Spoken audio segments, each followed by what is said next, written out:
अमर करूं सतलोक पठाऊं, तात बंदी छोड़ कहाऊं।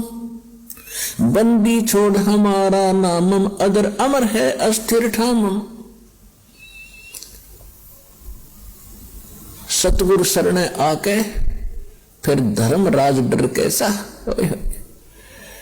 इस परमात्मा की शरण माने के बाद तो धर्मराज का भय नहीं रहता आपको।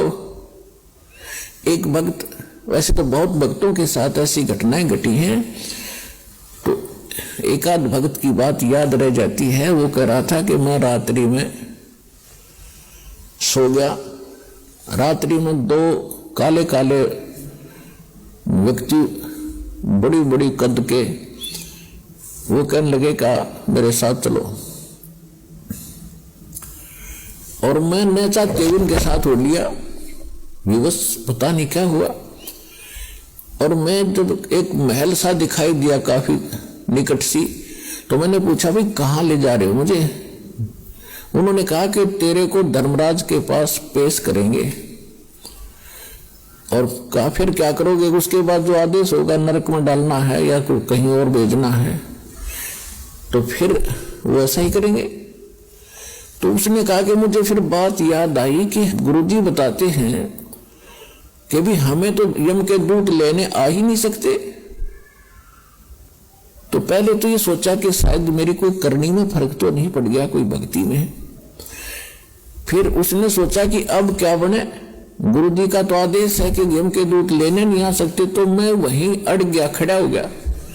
कहने लगा भाई तुम नहीं ले जा सकते मेरे को, तुम यम के दूत हो क्या। हाँ हम यम के दूत हैं।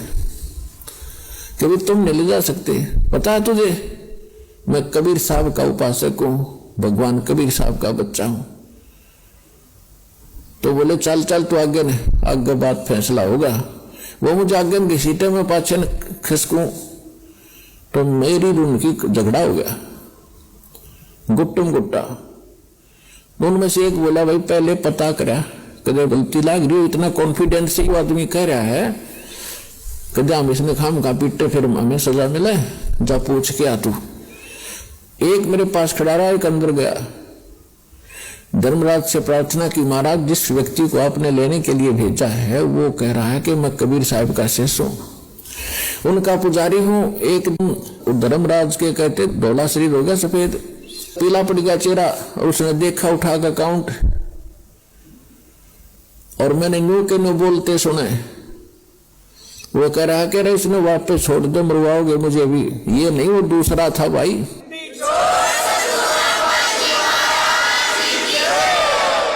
तो वापस आया, उसने कहा छोड़ बीमारी ने। कहते ऊपर से पटक दिया मैनू, और मैं वहां गोते खाता।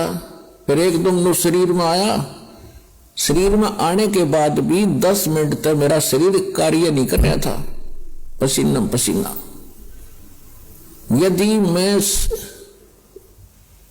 ऐसी दशा ना होती तो मैं ये सोचूं केवल सपना था, और शरीर में जान नहीं, 10 मिनट में हरकत में आए मेरे अंग।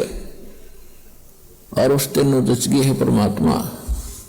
मेरी तो आज मौत थी और जाना था। परमात्मा की समर्थता से और परिचित हुआ, दृढ़ता आई भक्ति में।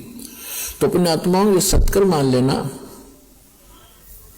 परमात्मा की महिमा जो दास आपको सुना रहा है ये 100% सही है। और सच्चे दिल तो भक्ति करोगे, नियमित रहोगे, आपको पल पल में दिखाओगा झटके कि भगवान ही सा होया करे। ऐसा होता है परमात्मा। और ये क्या करता है,